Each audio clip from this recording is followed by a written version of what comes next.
Now we're going to have to quit depending on Trump and depend on the Lord. Isn't that something? So I'm being facetious. Anyway. Pastor, the Lord gave me 2 Peter 2, 9 and 10 today. You want to read? You read it. Okay. I've got to go all the way over. I'm in Chronicles. You read it. 2 Peter, we just went through that. 2 Peter 2, 9 and 10. Yep. The Lord knows how to deliver the godly out of temptations and to reserve the unjust unto the day of judgment to be punished. But chiefly those who walk after the flesh in the lust of uncleanness and despise government. Presumptuous are they, self-willed. They are not afraid to speak evil of dignities.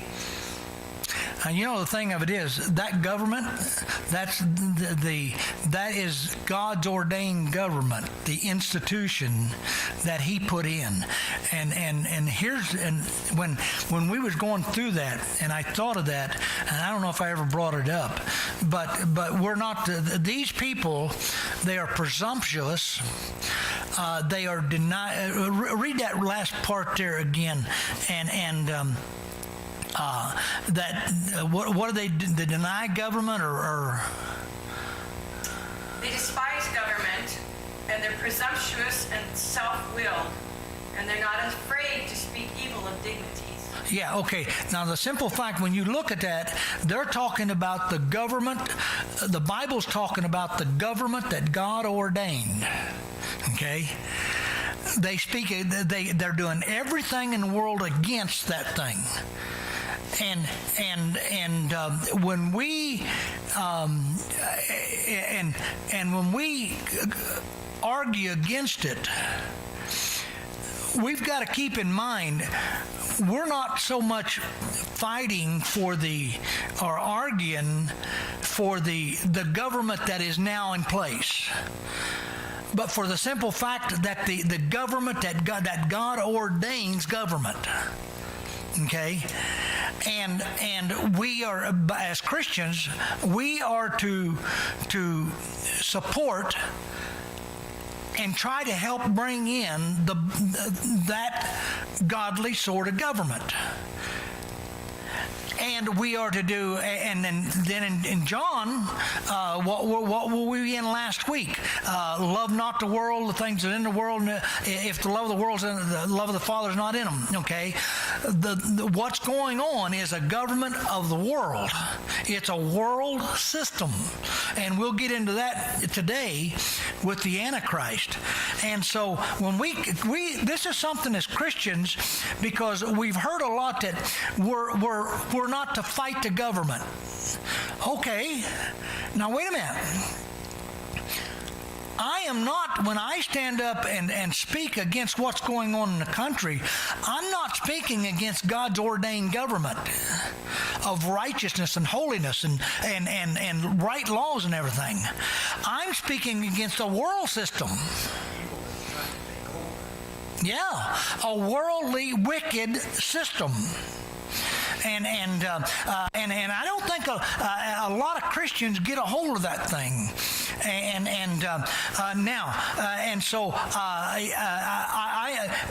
we got to keep that in mind, and that's right. God knows how to deliver them, so what do we got? We got in the United States anyway, so many people that was going against the godly form of government. The ordained godly government set up. Was everything in it godly? No, but it was God ordained. And we got a whole one side almost that is rebelling against that. They want to do away with that, the police and everything connected with that. So when I say something about the government and ridiculing what's going on and preaching against what's going on, it's the world government system. What are we against? We are fighting against a world system, and it's trying to overcome. When the Bible says in Romans we are to obey the governing authorities, can you explain that in light of what you said. Yeah, in Romans, okay, go there real quick. Romans, you're talking 1 or 13? Because Yeah, there's 36 verse 1. which one? 13 verse 1. Yeah, that's what I thought you was talking about.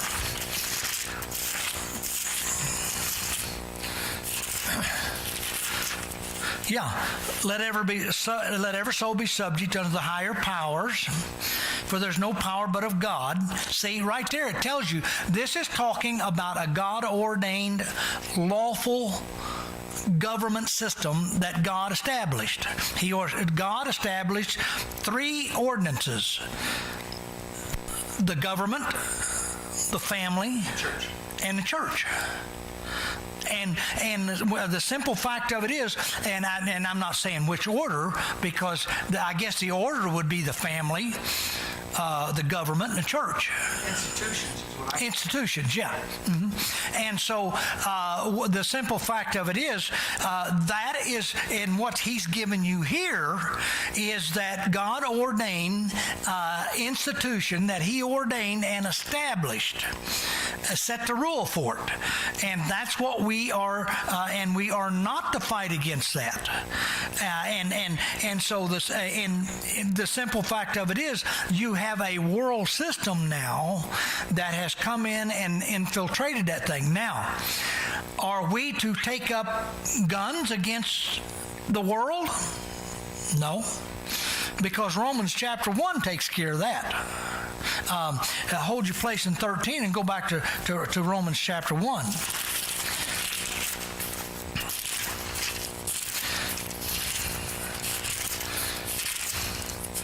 Romans chapter 1, if you'll look there you start at verse 26, it talks about people of vile affections, of sodomites, men and women doing these wicked things, and even verse 28, even as they did not like to retain God in their knowledge, God gave them to reprobate minds to do the things which are not convenient. And look at verse 30. Now, all these people are in the same list here. Homosexual or sodomites, okay? Now, this is all a list. Backbiters, haters of God. Now, who's that? Well, that's a world system. Despiteful, proud, boasters, inventors of evil things, disobedient to parents. God puts them in the same class as sodomites. And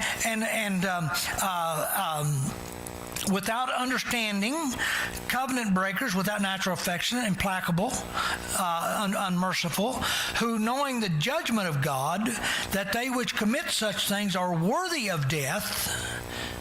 He does, but we don't. They're worthy of death. Not only do the same, but have pleasure in them that do.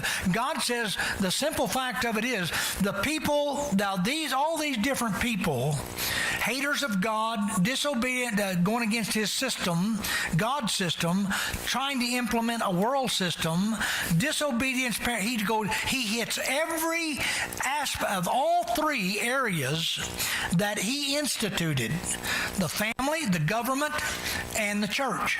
He hits every one of them in there, and He says every one of these are worthy of death. He didn't say kill them.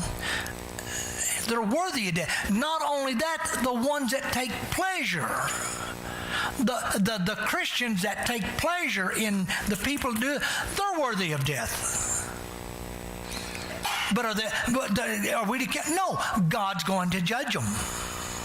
Okay, and so that's. But now back to your question, Bill. Do you have something? Well, I was just going to make a comment now. That death they're talking about, that's not like me dying. That's not the physical body death. No. That's talking about eternal death. Yeah. And so these people are worthy of that eternal death. Yeah, and they are, and even a Christian can be worthy of eternal death. That doesn't mean God's going to put him there, because once he's saved, but he deserves it, and we everyone deserve it. even if we don't do them things, right? And so this is to explain that over there in chapter 13. We are to be subject to the higher powers. And all these things going on. In other words, our battle, the weapons of our warfare are not carnal, but mighty through the pulling down of strongholds. Our weapon against this world system is our Savior. It's already been defeated. Not that he will defeat it. Biden's already been, that world system has already been defeated. We're just waiting until God to bring, and so now get that. And if it's already been defeated, all sin was defeated at the cross, and the new life is given at the resurrection.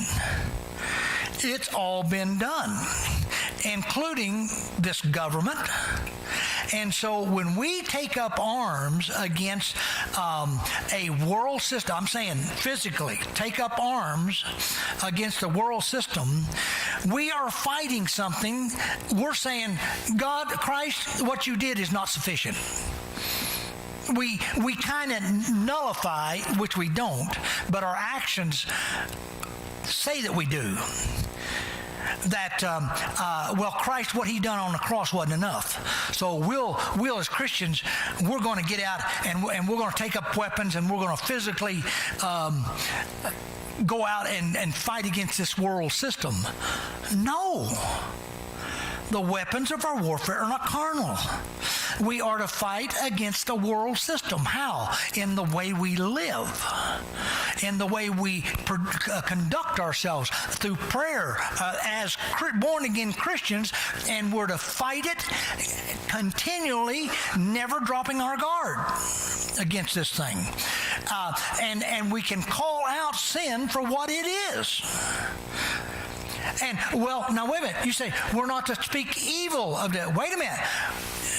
They're the ones that speaking evil against the God-ordained government.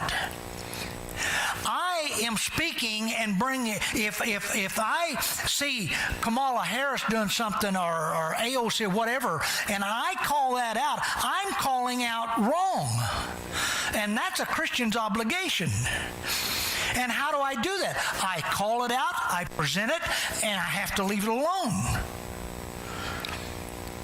But I'm not to take up arms and fight against them, because the battle's already been won. And I'm to let people recognize, they are trying to bring forth a system that's already been defeated. And why are we letting a defeated system overrule a God-instituted institution? And so that's where it's at now. And you can go so far with it. There's a church in the valley here, a Baptist church, King James Bible, and all they do is they preach against government. That's everything. Well, that's wrong. I mean, the Bible, but the last few weeks we've been hitting it pretty hard, but we'll get over it, and then we'll go on, but we're preaching other stuff. So the simple fact of it is we are to be subject. In other words, we still have to obey the law.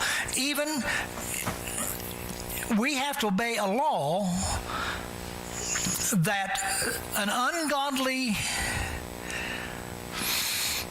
system puts in effect unless it goes against God's word. Now, this is something we better figure out, because I believe that Joe Biden and Kamala Harris will shut the country down. They will stop church going. By God's grace, sorry, I'm not doing that. If I go to jail for it, I go to jail for it. Now, I'm saying that right now. And you say, well, that's ridiculous. You think that's going to happen? Yeah, I do. And that's no different.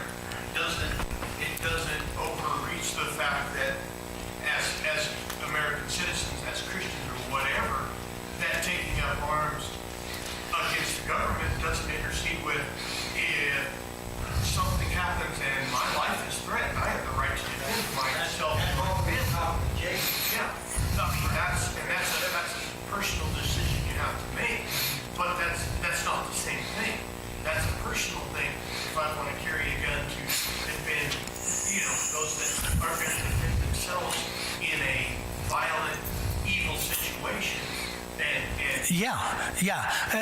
but we are not just to take up arms against a world system for any. We have to be put in a point to where, and then it's going to come down to every individual's what they believe. But I'm just saying, as a pastor, I may speak as a fool right now, but right now, we're not shutting the church down. The only armor seems to be that he gives us is in Ephesians 6. Do what? The only armor he gives us, it seems, is in Ephesians 6. Yep. And that's just prayer and standing in righteousness, and Yep. that doesn't appeal to our flesh. As a church, as a church, because Ephesians is talking to the church, and you're right. Now, whether each individual, they have they will walk with God, and they'll submit to God, and they'll give an answer to God. But as a church, that's our weapons, and that's everything. They're not carnal. Everything is spiritual. And so, as a church, as the pastor of the church, and the men of the church, leaders, what you're saying, I'm making a statement that I'm not shutting the church down. Now, if they demand I wear a mask, that's a whole different thing. They need this required. If he gets in, he needs this for a while in order to do just exactly what he wants to do, and that's eliminate the assembling of anybody in our church. But the church is going to be a major issue. Yeah. That's what they're saying. And as long as he's got this thing, he can use it legitimately in his eyes. And the people are going to say, oh, yeah, he's right. Yeah. That's where the saying comes from. I think a politician about 30, 40 years ago, he said, never waste a crisis, use it politically. That's exactly right. And they don't waste a crisis. So we have a crisis. And now, what did he say? I didn't hear him, but this is what the news broadcast said. The very first thing that he's already starting to put together is this coronavirus task force. Exactly. Shut the country down. Lock it. And that's what he's going to use it for, right? He said he'll institute it January 20th. Yeah, but he's already, that's the first thing he's putting together. And what's that for? He is going to control the country with that.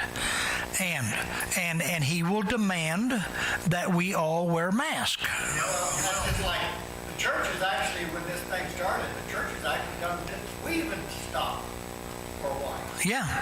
Well, but who didn't? There are people. Yeah. Lives matter.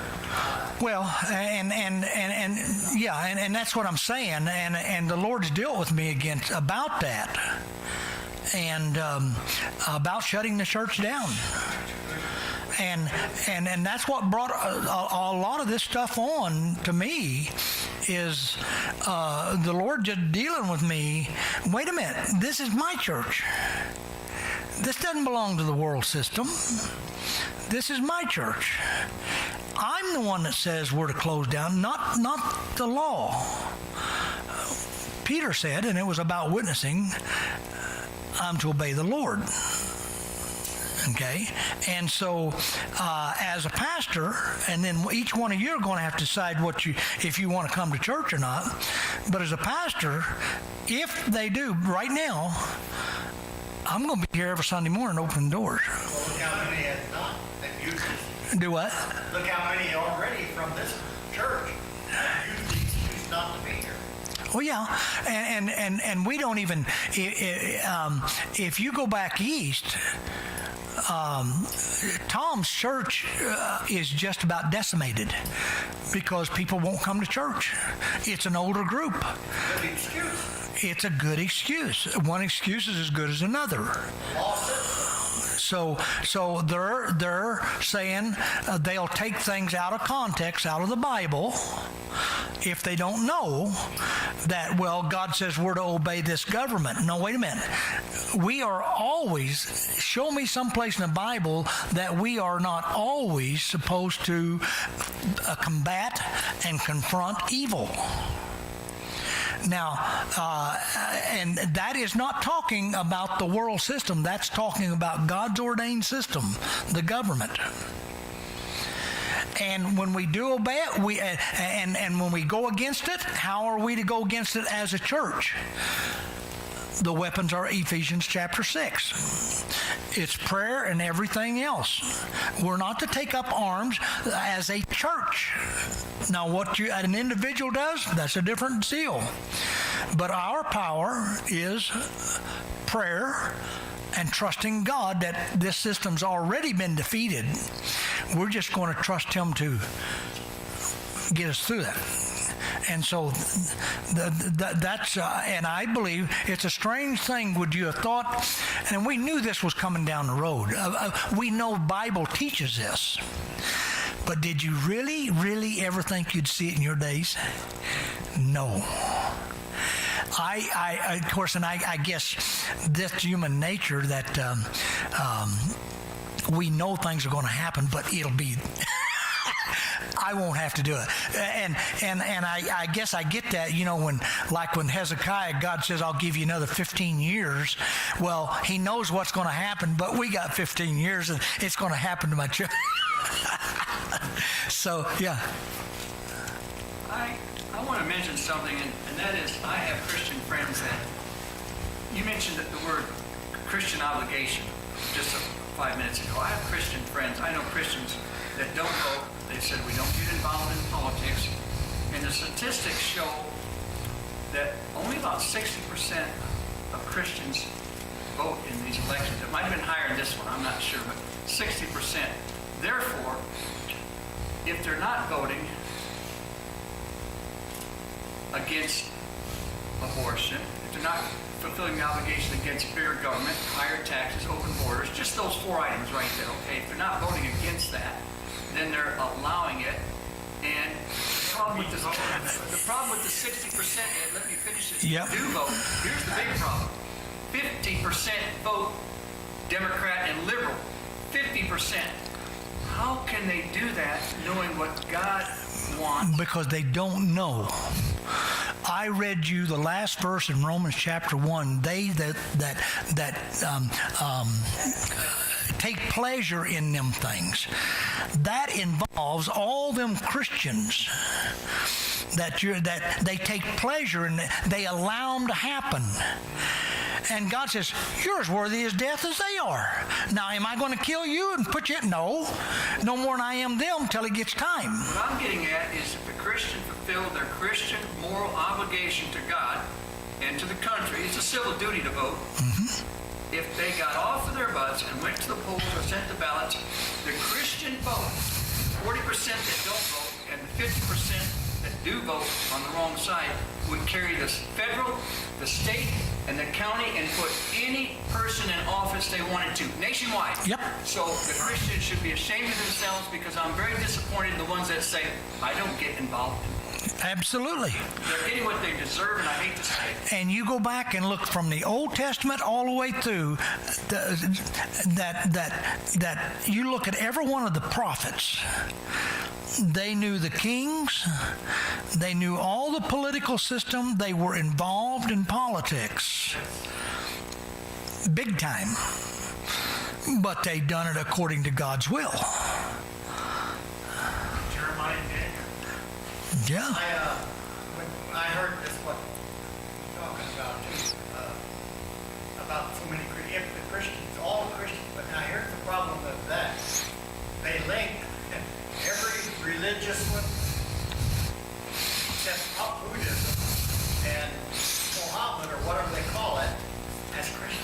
Yeah. See, that kind of throws a kink in some things.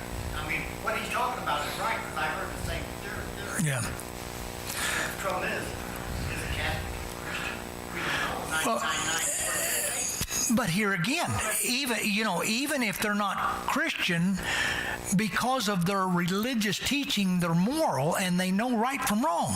The government says if you're in church on Christmas and Sunday, And Easter. the sense of Easter, I'm sorry, There you go. the government says you are a Christian. You know that a true Christian attends more than 2 days a year. Yeah. Well, that's all it's required to be a Christian is, yeah. States government census, you are a Christian. Yep. The only thing it is, listen, as a Christian is Buddhism and Yeah. Muslim. Yeah, but so when we're dealing with this thing, we're dealing with Romans 13, but Christians have they don't know what they're supposed to about this thing.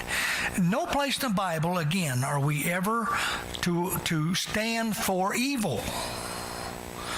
We are always to, and what does God call? Look at 1 John chapter 2. I'll read it again. For love not the world, neither the things that are in the world. If any man love the world, the love of the Father is not in him. For all that is in the world, the lust of the flesh and the lust of the eyes and the pride of life is not of the Father, but is of the world. We are dealing with a world system that is not of God. And that is what we are to be using all of our spiritual warfare against. Our weapons of our spiritual warfare against. And because it says that our weapons of our warfare are not carnal, so they got to be spiritual. Well, there is a saying, Pastor, to face evil and to do nothing is evil. It is. If we don't pray, if we don't vote and do nothing, then we're considered evil. That's exactly what I read the last verse in Romans chapter 1. That Christians that do nothing in God's eyes, though they're His children, are just as evil as the one do it because they're putting up with it and not going against it. Now, how do we go against it? With spiritual warfare. See? And so this is the problem. Standing up and saying, wrong, we're not going to have that in our church. It's going to be in the world. It's not going to be in the church. It's in the world. It's not going to be in my family. It's in the world. It's not going to be in me. And that's our spiritual warfare. Well, the truth is, the darker it gets in the future, the brighter we will shine. The light is always brighter in a darker world. It's supposed to, unless you got a basket over it. And what is Christians doing today? They've got a basket over it. Bill? No, I Oh yeah, and that's the church, and you can follow this thing, and Jason and I have talked about it about good Bible preaching churches. They're just allowing a little more to come in, just a little more. Well, it's okay. They use the same philosophy that a cult does, except it's okay because we're Baptists. Now, am I going too far with this? I don't think so. I mean, so, Bill? Well, when we started talking about that, this I come to mind when David was running from Saul. He didn't have a weapon. What did he do? He went and got Goliath. Yeah. I don't know why that came to my mind. Yeah. He got that weapon. That's what that's how it's talking about. That came to mind. He didn't have a weapon, and he knew he was going to need one. Yeah. Well, not only that, now you say David? David. Not only did he get one, he got 5 for all the rest of them, too. Just in case any other popped up around, he picked up 5. Why? Because Goliath had 5 brothers, Yeah, I'm not talking about. which was also his sons. I'm talking about Goliath's sword when Saul, when David was running Oh. from Saul. Yeah, He didn't have a weapon, right. and he was so he went into the temple, and he showbread and took the weapon that was Elijah's sword. Yeah. That's how he started his ministry. Yeah. No, that's right. So, all right, let's take a break. We've ate up an hour. It was worthwhile